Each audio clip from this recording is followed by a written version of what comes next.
Hello friends, आप सभी का हमारे यूट्यूब चैनल पर स्वागत है। हम एनसीईआरटी की सार संग्रह लेकर आए हैं जो कि वन लाइनर क्वेश्चन है।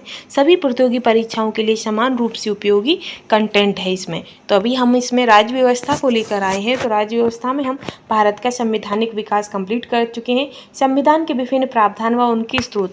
तो हम इसकी जो डेली टॉपिक वाइज यानी कि चैप्टर वाइज हम क्वेश्चन आंसर कंप्लीट कर रहे हैं। तो चलिए फ्रेंड्स, आज के हम टॉपिक पर चलेंगे। तो आज की वीडियो का हमारा टॉपिक रहेगा मूल कर्तव्य।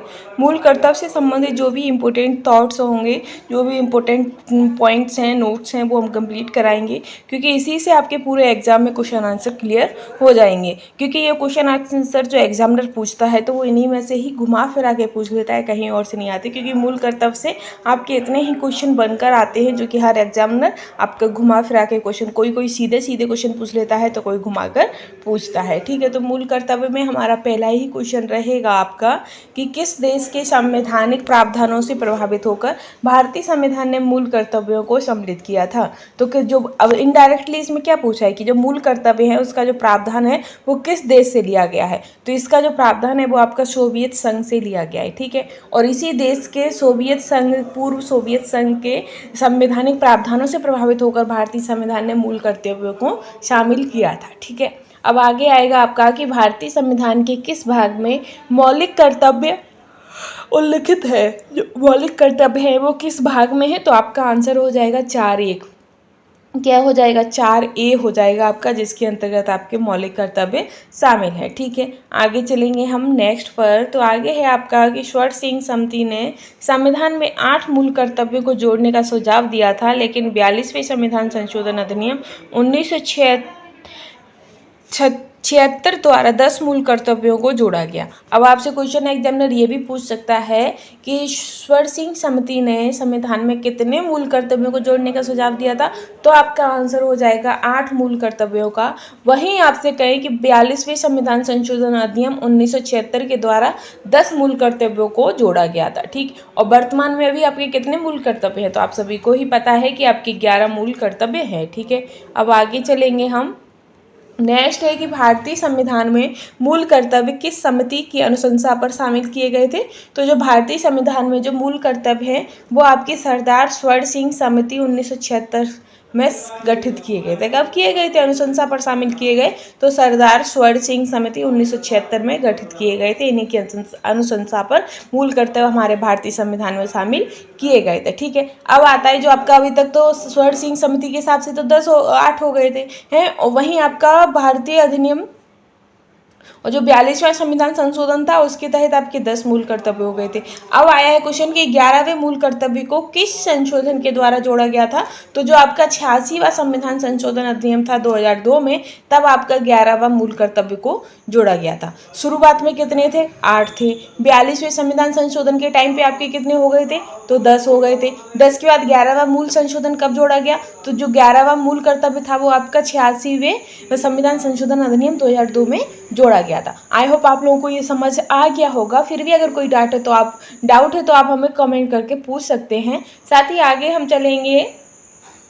आगे रहेगा आपका कि मूल कर्तव्यों को मुख्यतः किन 2 वर्गों में रखा जाता है। तो जो मूल कर्तव्य है उन्हें किन में रखा जाता है? तो ये एक नैतिक कर्तव्य में रखा जाता है और दूसरा नागरिक कर्तव्य में। नैतिक यानी कि हमें खुद पता होता है कि क्या सही है क्या गलत है, उसके हिसाब से नैतिक कर्तव्य में आ जाता है। एक नागरिक, हम अगर देश के नागरिक हैं तो देश के हित के संबंध से जो भी हमारे कर्तव्य होते हैं वो हमारा नागरिक में आ जाता है। ठीक है, तो इस तरीके से कितने हो जाते हैं? तो 2 वर्गों में रखा गया है, नैतिक कर्तव्य तथा नागरिक कर्तव्य। ठीक है, आई होप आप लोगों को ये भी समझ आ गया होगा। आगे हम चलेंगे कि मूल कर्तव्यों के अंतर्गत स्वतंत्रता संग्राम के उच्च आदर्शों का सम्मान कौन सा कर्तव्य माना जाता है। तो स्वतंत्रता संग्राम के जो उच्च आदर्शों का जो सम्मान होता है वो किस कर्तव्य में आता है? तो वो आपका नैतिक कर्तव्य में आता है, मॉरल ड्यूटी। ठीक है, आगे हम बढ़ेंगे कि प्राकृतिक पर्यावरण एवं वन्य जीव संरक्षण भारतीय नागरिकों के मूल कर्तव्यों में से एक है। यानी कि जो हमारा प्राकृतिक पर्यावरण है, साथ ही वन्य जीव संरक्षण है, उनको जो संरक्षित करना और उनको पर्यावरण पर्यावरण को बनाए रखना,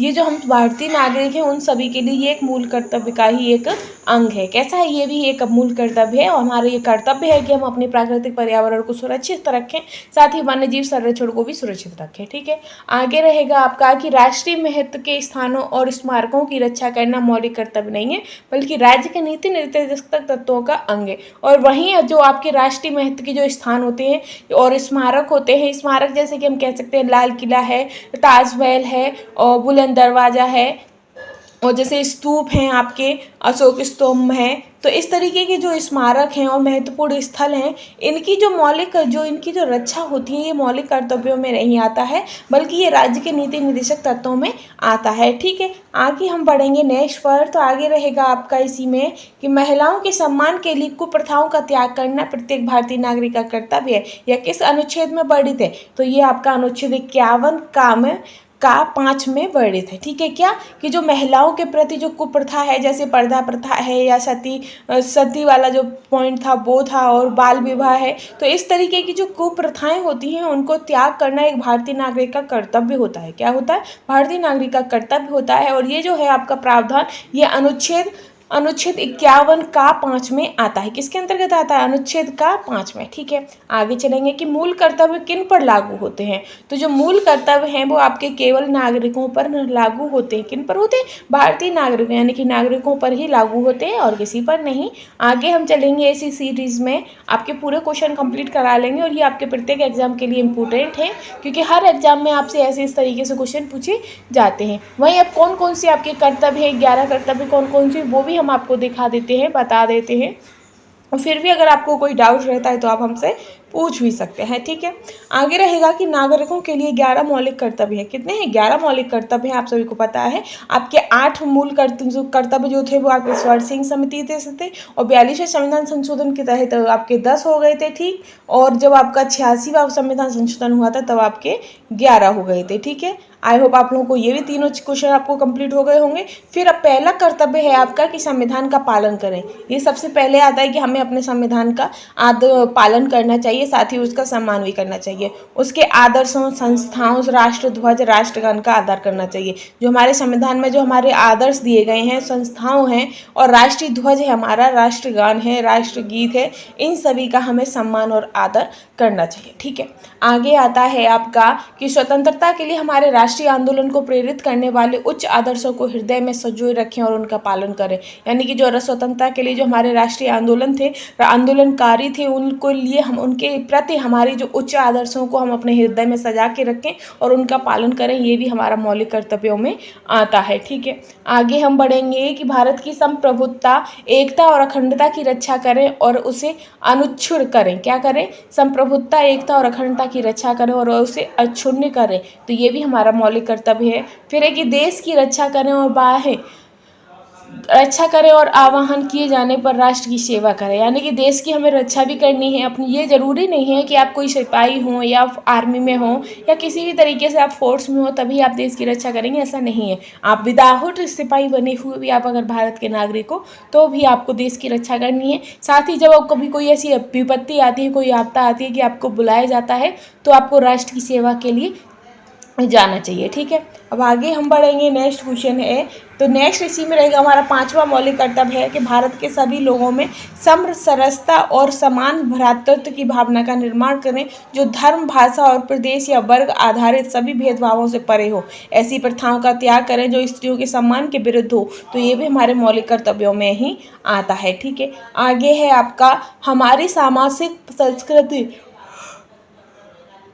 कि गौरवशाली परंपराओं का महत्व समझें और उसका परिरक्षण करें। ठीक है, सामाजिक संस्कृति। ठीक, फिर आगे है हमारा इसी में कि प्राकृतिक पर्यावरण जिसके अंतर्गत वन्य, झील, नदी और वन्य जीव सम्मिलित हैं, उनकी रक्षा करें और उसका संवर्धन करें तथा प्राणी मात्र के प्रति दया भाव रखें। यानी कि जो हमारी वन हैं, झील हैं, नदियां हैं, वन्य जीव हैं, उनकी रक्षा भी करना है और अपने प्राणी मात्र के प्रति दया भाव भी रखना है। ठीक है, आगे है आठवां आपका मौलिक कर्तव्य कि वैज्ञानिक दृष्टिकोण, मानववाद, ज्ञानार्जन तथा सुधार की भावना का भी विकास करना है। साथ ही है आपका सार्वजनिक संपत्ति को सुरक्षित रखें और हिंसा से दूर रहे। जो सार्वजनिक संपत्ति होती है, जो सभी के लिए होती है, एक क्लियर ही कि पब्लिकली जो प्रॉपर्टी होती है वो सभी के लिए होती है, तो उसकी हमें सुरक्षा करनी चाहिए, रक्षा करनी चाहिए, और साथ ही हमें हिंसा से दूर रहना चाहिए। ठीक है, आगे आएगा आपका कि व्यक्तिगत और सामूहिक गतिविधियों के सभी क्षेत्रों में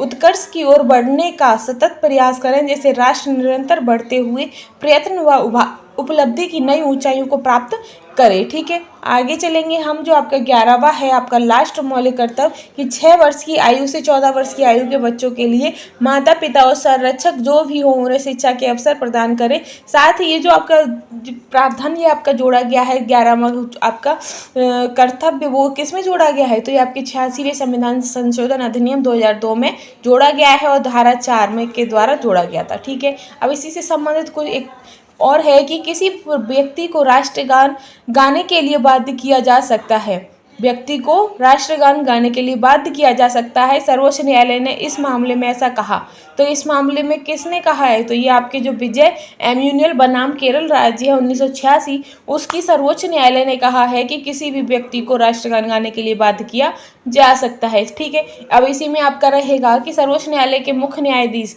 P.N. भगवती 1985 और 86 को जनहित याचिका का जनक कहा जाता है। क्या कहा जाता है, जनहित याचिका का जनक। और ये पूरा जो भी है आपका NCERT सार संग्रह है, इसी के साथ जो हमारा मौलिक कर्तव्य मूल कर्तव्य जो थे वो हमारे कंप्लीट होते हैं। इससे संबंधित जो भी इंपॉर्टेंट पॉइंट थे वो हमने कंप्लीट करा दिए। एग्जामिनर आपसे क्वेश्चन पूछेगा तो इसी से घुमा फिरा के क्वेश्चन पूछेगा, तो इसके आगे कुछ और आपको पढ़ने की ज़रूरत नहीं है। साथ ही अगर ऐसे ही लेटेस्ट कंटेंट हमारे चैनल के भी साथ बने रहिएगा। हमने अपने यूट्यूब चैनल पर हर तरीके की वीडियो चला रखी है। GS की भी चल रही है, आपकी मैराथन युक्ति की मैराथन चल रही है आपकी, जिसमें 25,000 से प्लस क्वेश्चन है आपके, और UPSC GK GS जो पॉइंटर है आपका, उसका भी आपका सामान्य अध्ययन का पूरी व्याख्या सहित पूरा आपका सार संग्रह चल रहा है NCERT के थ्रू। वहीं आपका एडिटोरिया का भी हमने अपने YouTube चैनल पर चला रखा है। UPSC और साथ ही आपकी BPSC और VSSC के थ्रू जो एग्जाम्स हुए हैं उनके जो